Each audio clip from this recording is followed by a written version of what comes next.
Sarah Chen stood at her workstation aboard the Astral Voyager, her fingers dancing across the holographic interface as she monitored the ship's experimental quantum drive. Around her, the engineering bay hummed with the familiar symphony of machinery that had become her home over the past 3 years. She was the only human in a department staffed primarily by Galaxians and Zorathi, species known throughout the galaxy for their technological prowess. The subtle vibration beneath her feet changed pitch, and Sarah's head snapped up. Something was off. A discordance in the usually perfect harmony of the engine's resonance.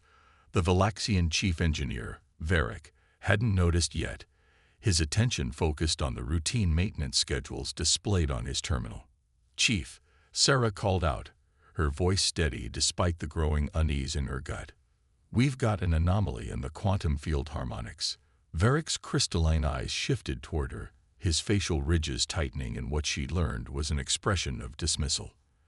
"The harmonics are within acceptable parameters, Engineer Chen. Perhaps your human senses are being oversensitive again." Sarah bit back a retort. This wasn't the first time her concerns had been dismissed, and she'd learned to pick her battles. But the dissonance was growing stronger, and her years of experience with experimental drives, despite what her alien colleagues thought of Earth's primitive technology, told her something was very wrong. She pulled up the deep scan diagnostics, her fingers flying across the interface. The quantum field matrix was showing microscopic fluctuations, nothing that would trigger the standard alarms, but in combination with the harmonic variance. "Chief Varric," she tried again, this time pulling up the data on the main display. "Look at these patterns. The field matrix is destabilizing at the quantum level. If we don't make adjustments now, we could be looking at a cascade failure." Varric's assistant, a young Zorathi named Tix, chittered nervously. The insectoid engineer's antennae twitched as they studied the data. "The human might be right, Chief. These patterns are unusual." "Unusual doesn't mean dangerous," Varric countered, but he moved closer to examine the readings. "Our systems are designed with redundancies. The quantum field will self-correct." The ship shuddered, nearly imperceptible to anyone who wasn't looking for it. Sarah was already moving, pulling up the emergency protocols she designed. "Unofficially, for just such a situation. We don't have time for the self-correction algorithms. The field is collapsing faster than the system can compensate." "You're overstepping, Chen," Varric warned, his voice sharp. "Stand down and let the automated systems handle it." Sarah's hands hesitated over the controls for a fraction of a second. 3 years of being dismissed, of having her expertise questioned, of being treated as a token human in an alien crew. All of it crystallized in that moment. She could stand down, follow orders, and watch as the quantum drive tore itself apart, or she could act. She made her choice. Her fingers flew across the interface, implementing her emergency protocol. The drive's power began to cycle down, redirecting through auxiliary systems she quietly modified during maintenance shifts. Varric shouted something, but she was too focused to hear the words. Warning klaxons blared throughout engineering as the quantum field fluctuations reached critical levels. The ship dropped out of faster-than-light travel with a bone-jarring shudder. Emergency lighting bathed the engineering bay in crimson as system after system registered the crisis. "What have you done?" Varric demanded, shouldering her aside to access the main controls. "You've shut down our primary drive in the middle of nowhere."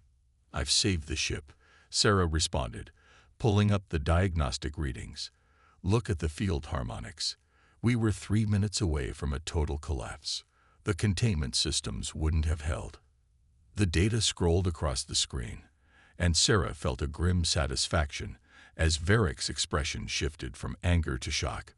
The readings showed exactly what she predicted: a catastrophic cascade failure in progress, now safely contained by her emergency shutdown. Ticks moved closer, their compound eyes reflecting the emergency lights.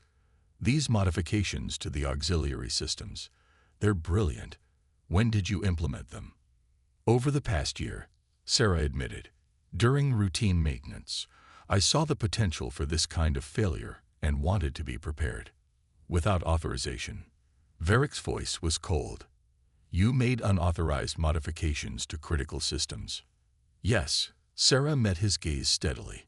Because every time I tried to raise concerns about the quantum drive's stability, I was told that human understanding of the technology was insufficient, that I should trust in systems I wasn't qualified to question. The engineering bay door slid open, admitting Captain Nyrex, her translucent Arcturian skin pulsing with concerned colors. Report. Why are we dead in space? Before Varric could speak, Tix stepped forward. Engineer Chen prevented a quantum drive collapse, Captain. Her unauthorized but ingenious modifications saved the ship and crew. The captain's skin shifted to a thoughtful blue as she studied the data displays. Explain, Engineer Chen. Everything. Sarah took a deep breath and began to detail the warning signs she had noticed, the flaws in the standard safety protocols, and the modifications she'd implemented. As she spoke, she could see understanding dawn in the captain's expression, followed by something that looked like respect. It seems we've been underestimating our human engineer, Captain Nyrex said when Sarah finished. Her skin had shifted to a deep purple, a color Sarah had never seen before. Chief Varric, you will work with Engineer Chen to fully document her modifications and implement them as standard safety protocols. Captain, Varric protested. The regulatory bodies will be very interested in how human insight prevented a disaster their protocols missed. The captain cut him off. Engineer Chen, consider yourself promoted to Assistant Chief Engineer. We clearly need your perspective in a more official capacity. Sarah stood straighter, pride warring with lingering frustration. Thank you, Captain. But I hope this means my future suggestions will be given proper consideration, regardless of my species. Oh, they will be. Captain Nyrex's skin rippled with what might have been amusement. I think you've made that point rather dramatically today. As the captain left and the engineering team began the process of bringing the quantum drive safely back online, Sarah felt the weight of years of dismissal finally begin to lift. She had proven herself not by trying to be more like her alien colleagues, but by being uniquely human, questioning, innovating, and refusing to back down when she knew she was right. It was a small victory in the grand scheme of things, but as she caught Tix giving her a respectful nod and saw Varric grudgingly studying her modifications with growing appreciation, she knew it was an important one. Sometimes, being human meant having to prove yourself over and over again. And sometimes, that was exactly what made humans special. The promotion to Assistant Chief Engineer hadn't made Sarah's life easier. If anything, it had made it more complicated. 2 weeks after the quantum drive incident, she found herself staring down the Astral Voyager's security chief, Cthor, whose massive Valaxian frame blocked the entrance to the cargo bay. Absolutely not. Cthor's voice rumbled through his translation matrix. The protocols are clear. No access to restricted cargo without Level 1 security clearance and proper containment procedures. Sarah fought the urge to massage her temples. Chief, we have unstable antimatter containment units in there. The regular safety protocols aren't designed for this situation.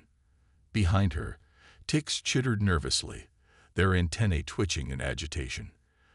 The readings are getting worse, Security Chief. If we don't stabilize the units soon, then we follow emergency evacuation procedures, Cthor stated firmly. We seal the bay, eject the cargo, and deal with the consequences later. That cargo is worth more than this ship, Sarah countered. And an ejection could trigger a cascade reaction that would take out half this sector. We need to get in there now. The security chief's facial ridges hardened into the familiar expression of dismissal that Sarah had grown to hate. Human intuition is not a sufficient reason to break containment protocols that have served the Galactic Alliance for centuries. Sarah pulled up the sensor readings on her tablet, shoving them in front of Cthor's face. This isn't intuition. Look at the containment field harmonics. They're degrading in a pattern I've seen before in the quantum drive incident. The standard protocols weren't designed for this kind of failure. Impossible, Cthor growled. These containment units were designed by the finest Vilaxian engineers, the same engineers who designed our quantum drive safety protocols. Sarah shot back. She immediately regretted the words. Antagonizing the security chief wouldn't help her case, but time was running out, and she could feel the subtle vibrations through the deck plating growing stronger. Ticks moved closer, their compound eyes reflecting the warning lights that had begun to flash along the corridor.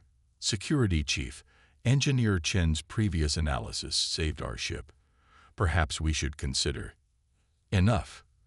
Thor's massive hand slammed against the cargo bay's access panel.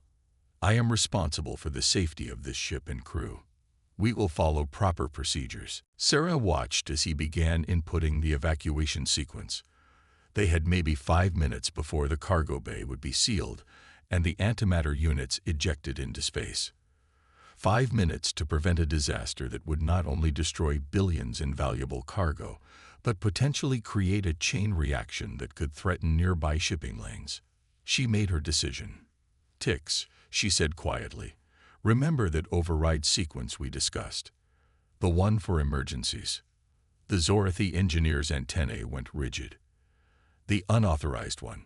Yes, but. Do it. Now. Thor's head snapped around as the cargo bay's secondary access panel suddenly lit up. What are you? Sarah was already moving, diving through the opening maintenance hatch before the security chief could react. She heard him roar in anger, but the hatch sealed behind her, Tix's override locking it temporarily. The cargo bay was bathed in the ominous purple glow of failing containment fields. Sarah sprinted toward the antimatter units, her tablet already interfacing with their control systems. The radiation levels were climbing, but her environmental suit would protect her for the few minutes she needed. Chen. Thor's voice boomed through the intercom. Exit the cargo bay immediately or face arrest for violation of security protocols. Sarah ignored him, her fingers flying across the interface as she implemented the modifications she'd developed after studying the quantum drive incident. The containment field harmonics were similar enough that the same principles should apply. Warning klaxons blared as the evacuation sequence continued its countdown. 3 minutes until the bay would decompress. Sarah's modifications were only half complete. Security override in progress, the ship's computer announced. Thor was breaking through Tix's lockout. 2 minutes. The containment fields were stabilizing, but too slowly. Sarah's hands were steady as she rerouted power, pushing the systems in ways their Vilaxian designers had never intended. 1 minute. The cargo bay door began to cycle open. Field stabilization complete, her tablet displayed. The purple glow faded to normal lighting as the containment units hummed contentedly, their harmonics now perfectly aligned. The bay doors stopped moving. Through the intercom, Sarah heard Captain Nyrex's voice. Security Chief, stand down. Engineer Chen. Crisis averted, Captain, Sarah reported, her voice remarkably calm despite her racing heart. The antimatter containment units are stable. I can provide a full report on the modifications needed to prevent this type of failure in the future. There was a pause. Then, very good. Please exit the cargo bay and report to my office. You too, Security Chief Kithor. When the maintenance hatch opened, Sarah found herself face to face with Kithor. The security chief's expression was thunderous, but there was something else in his crystalline eyes, a reluctant glimmer of respect. You broke every security protocol we have, he rumbled. I did, Sarah agreed, straightening her spine. And I saved your ship, again. The protocols exist for a reason, human. Yes, they do. Sarah met his gaze steadily. But they were written by people who never imagined this situation. Sometimes protocol needs to evolve. Thor was silent for a long moment. Finally, he stepped aside to let her pass. We will discuss this. At length. After you explained to the captain why you shouldn't be ejected from the airlock along with that cargo you were so eager to save. Despite everything, Sarah felt a smile tugging at her lips. I look forward to it, Chief. And while we're discussing protocol updates, I have some suggestions about integrating human emergency response procedures into the security matrix. She could have sworn she heard him mutter something that sounded like a laugh as they headed for the captain's office. It wasn't exactly approval, but it was a start. Sometimes, breaking protocol was the only way to prove it needed to change. The Crimson Nebula station hung in space like a tarnished coin, its rotating rings catching the red light of the surrounding gas cloud. Sarah stood at the observation window of the Astral Voyager's bridge, studying the notorious waypoint with growing unease. "Remind me again why we're stopping at the galaxy's most dangerous truck stop," she asked, not taking her eyes off the station. Captain Nyrex's skin rippled with shades of concerned gray. "The quantum drive modifications require specialized parts that we can only acquire here. Officially, this station doesn't exist. Unofficially, it's the only place within 50 light years where we can get what we need." "Wonderful," Thor growled from his security station. "A haven for pirates and smugglers. The perfect place to test our new flexible security protocols." Sarah caught the pointed look he gave her, but chose to ignore it. In the week since the antimatter containment incident, they'd reached an uneasy truce. He'd agreed to review her suggested protocol modifications, and she'd agreed to stop bypassing security systems without warning him first. "I've uploaded the parts manifest to your tablet," Varric said, his tone carefully neutral. The chief engineer had been more cordial since Sarah's promotion, but old habits died hard. "Try to verify the quality before purchase. The merchants here are unreliable." "That's putting it mildly," Tix chittered, their antennae quivering. "Last time we docked here, someone tried to sell us recycled plasma coils as new." Sarah reviewed the manifest, her mind already working through contingencies. "I'll need about 2 hours to collect everything and verify the components, assuming nobody tries to scam us or shoot us." "About that," Captain Nyrex turned, her skin shifting to a decisive blue. "Thor will accompany you. Recent reports indicate increased Drachnid activity in this sector. They'd been raiding ships for advanced technology." Sarah and Thor exchanged glances. The security chief's facial ridges tightened, but he nodded. "Understood, Captain.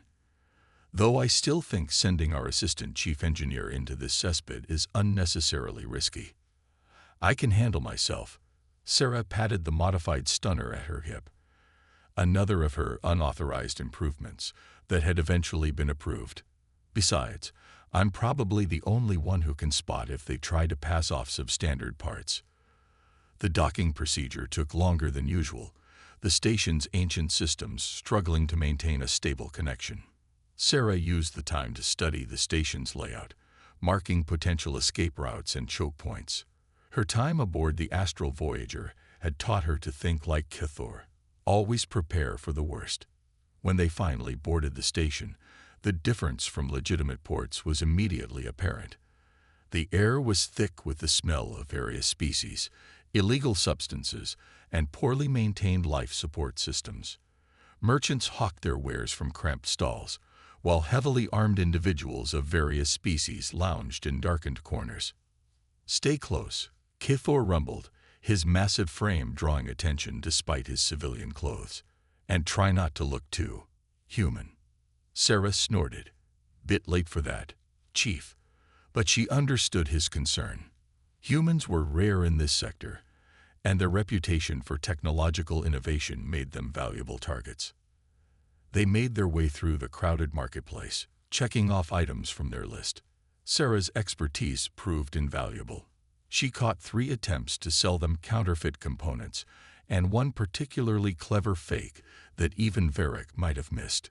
Thor's presence deterred most trouble, though she noticed him tense every time someone looked their way too long. It was going surprisingly well until they reached their final vendor, a stealthy merchant whose crystalline body sparkled with suspicious enthusiasm. "Quantum field stabilizers. Of course, of course." The merchant's translated voice chimed like breaking glass. "Top quality, fresh from the factories of Vega Prime." Sarah examined the components, her heart sinking. These aren't from Vega Prime. The crystalline matrix is all wrong. And the power coupling is. She trailed off, noticing a subtle change in the merchant's posture. Thor had noticed too. His hand moved to his concealed weapon as four large figures detached themselves from the shadows of nearby stalls. "Drachnids," he muttered. The merchant was stalling us. Sarah's mind raced. The Drachnids were notorious for their advanced combat suits and electromagnetic weapons. In a straight fight, even Thor wouldn't stand a chance against four of them. But they weren't expecting a human. "Chief," she whispered, "remember those security protocols we discussed? The ones about electromagnetic pulse generators being too dangerous to install in personal weapons. Now is not the time to gloat about being right, Chen." "No." Sarah grinned, pulling out her modified stunner. "Now is the time to be glad I installed one anyway." The Drachnids moved with practiced coordination, their weapon ports opening. But Sarah was already rolling, thumbing the hidden switch on her stunner. The electromagnetic pulse wasn't particularly powerful, but it didn't need to be. The Drachnids' combat suits locked up, their systems scrambled by the unexpected attack. Thor didn't waste the opportunity. He moved with surprising speed for his size, disarming the nearest Drachnid while Sarah's second pulse kept their systems offline. Within moments, station security arrived, fashionably late and suspiciously well-informed about the Drachnid trap. "The merchant?" Sarah asked as they were escorted back to their ship. "Disappeared in the chaos," Thor growled. "Along with our payment. Though I suspect the Drachnids were his real source of income, setting up targets for them. At least we got most of what we needed." Sarah patted her bag. "And I recorded his crystalline resonance pattern. Should help identify him if he tries to scam anyone else." Thor was quiet for a moment. "That weapon modification, when did you install it?" After the antimatter containment incident, seemed prudent to have a backup plan for dealing with hostile technology. She gave him a sidelong look. "Are you going to report me for violating security protocols again?" The security chief's facial ridges shifted in what might have been amusement. "I think we can classify it as a successful field test of emergency countermeasures. Though in the future, I expect to be informed of such modifications before we need them." "Deal," Sarah agreed as they reached the ship. "Though you might want to wait until after I show you the other improvements I've been working on. Starting with a way to scramble those fancy new Drachnid targeting systems." For the first time since she'd known him, Thor laughed. It was a rough sound, like rocks in a grinder, but genuine. Perhaps there are some advantages to having a human engineer who doesn't always follow the rules. "Just don't tell Varric," Sarah smiled. He's still adjusting to the idea that human intuition might be worth something. As they boarded the astral Voyager, Sarah reflected that sometimes the most dangerous places could be the best proving grounds. Not just for technology, but for the trust between species that made real progress possible. The alert came without warning. One moment, the astral Voyager was cruising through hyperspace. The next, every system on the ship began to fail simultaneously. Sarah's hands flew across her engineering console as warnings flooded the display. Multiple system failures. Varric's voice cut through the chaos. "Quantum drive is offline. Life support failing. Hull integrity compromised in sections 4 through 7. Sarah's mind raced as she processed the cascade of data. This was impossible. Systems had redundancies, backups, failsafes. Unless. "We've been hit by a quantum virus," she announced, her fingers never stopping their dance across the interface. "It's rewriting core systems at the base level." Captain Nyrex's skin pulsed with alarmed red patterns. "Impossible. Our cybersecurity protocols are based on Valaxian quantum computing architecture," Sarah interrupted. "But this isn't Valaxian. The code structure, it's Drachnid." Thor growled from his security station. "Revenge for the station incident. They must have planted it when we were docked." The ship shuddered violently as another system failed. Emergency lighting cast everything in a bloody glow as the main power grid began to collapse. "We have 19 minutes of life support remaining." Tix reported, their antennae rigid with fear. Hull breach in Section 6 is expanding. Varric's facial ridges were pale with stress. We need to purge all systems and restart from backup protocols. There isn't time, Sarah countered, her mind already racing ahead to possibilities the others hadn't considered. A full purge would take 30 minutes. We need to do this differently. She turned to Captain Nyrex. Captain, I need emergency authorization to implement a crazy human solution. And I need everyone to trust me and do exactly what I say, no matter how insane it sounds. The captain's skin rippled with conflicting colors before settling on a decisive blue. Granted, whatever you need. Sarah took a deep breath. Thor, I need you to disable all security lockouts. Completely. Varric, prepare for a manual restart of all critical systems. Tix, get ready to reroute power through the maintenance subsystems. We're going to create a quantum backdoor. That's not just insane, it's suicide. Varric protested. Opening a backdoor would give the virus complete control. No, Sarah's fingers flew across her console, pulling up code she'd been working on in secret. It's going to give us control. Human computers were quantum resistant for centuries because we couldn't build quantum computers, so we got really good at finding ways around them. The ship groaned as another hull section began to buckle. 16 minutes of life support remaining.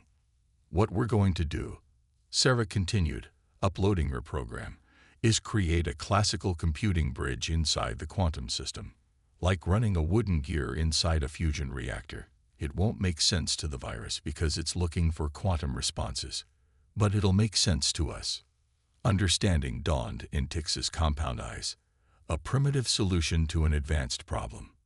But how will we interface with the classical systems? Sarah smiled grimly. Remember all those redundant manual controls I insisted on installing? We're going to use them. Every single one. The next 15 minutes were a blur of coordinated chaos.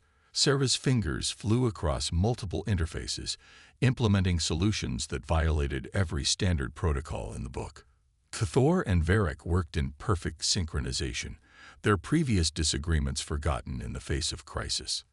Tix's multiple limbs were a blur as they rerouted power through systems that were never meant to connect.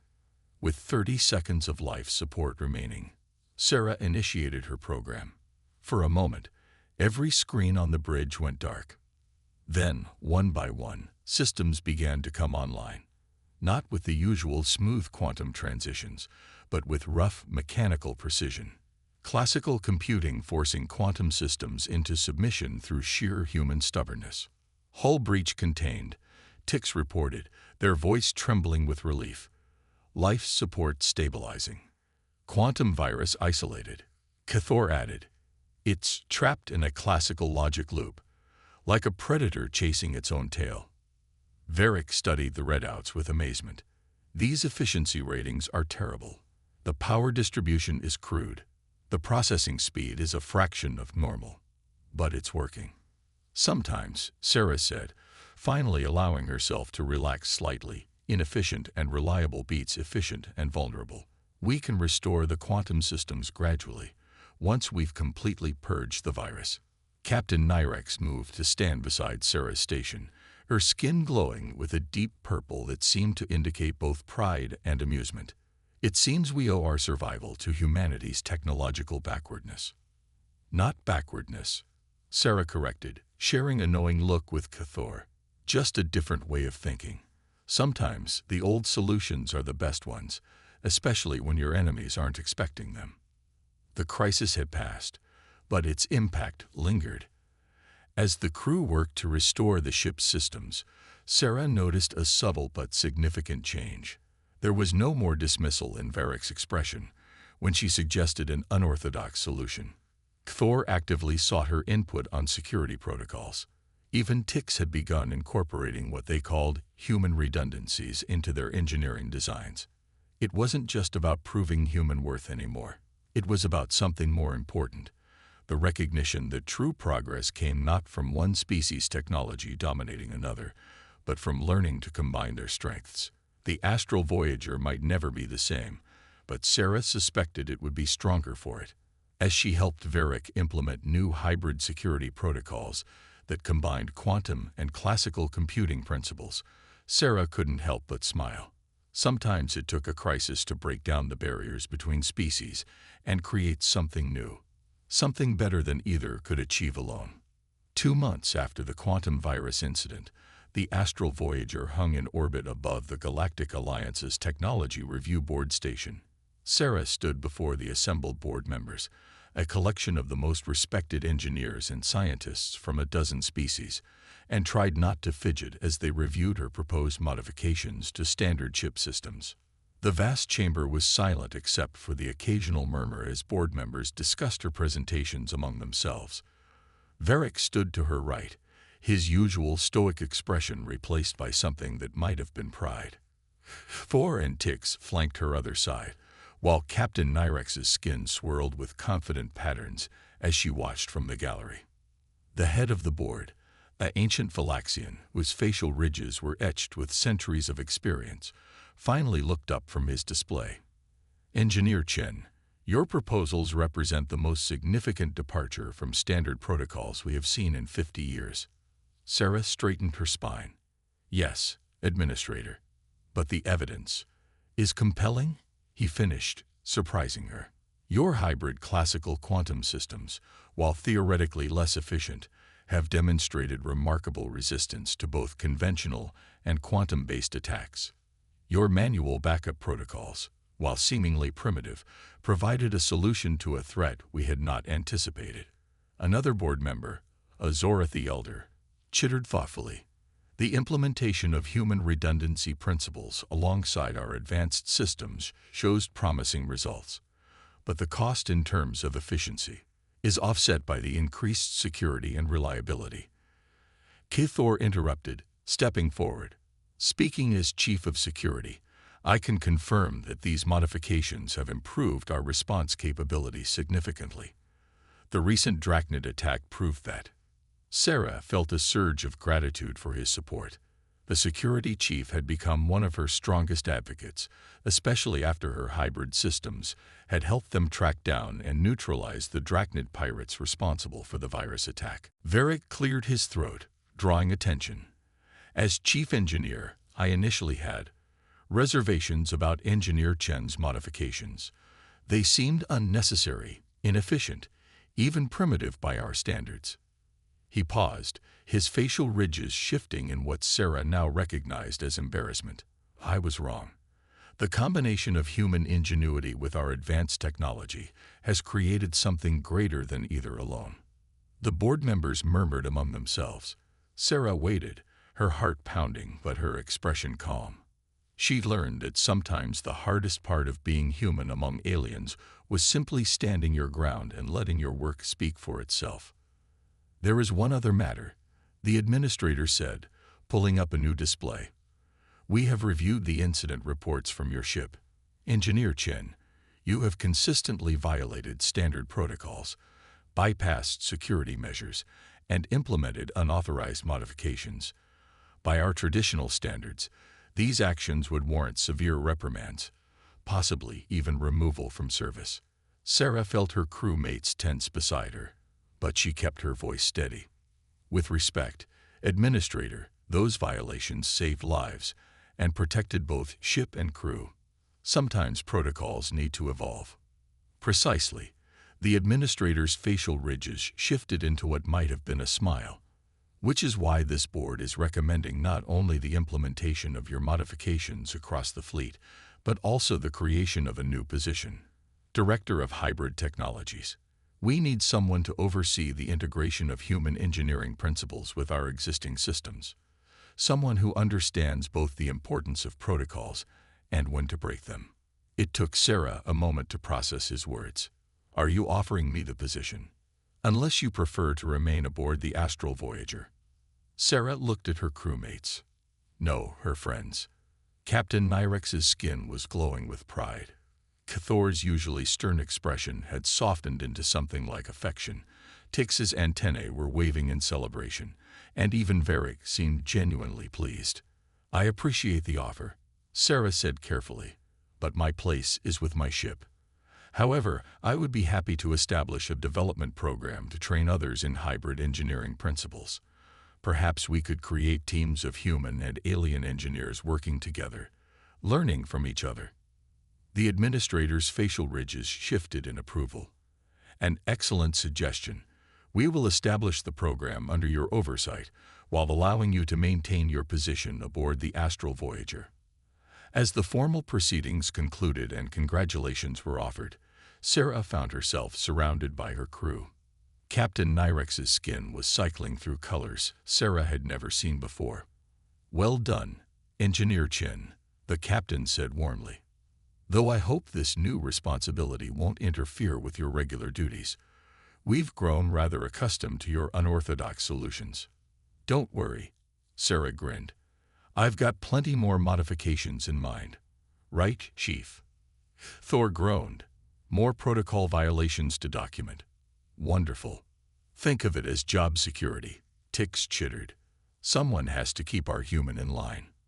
"Speaking of which," Varric interjected, "I've been reviewing your latest proposal for the quantum drive modifications. It's surprisingly elegant, though I have some suggestions for improving efficiency." "See," Sarah smiled at them all. "This is exactly what I was talking about. Humans and aliens working together, combining the best of both approaches. It's not about whose technology is more advanced or whose protocols are better. It's about learning from each other." As they made their way back to their ship, Sarah reflected on how far they'd come.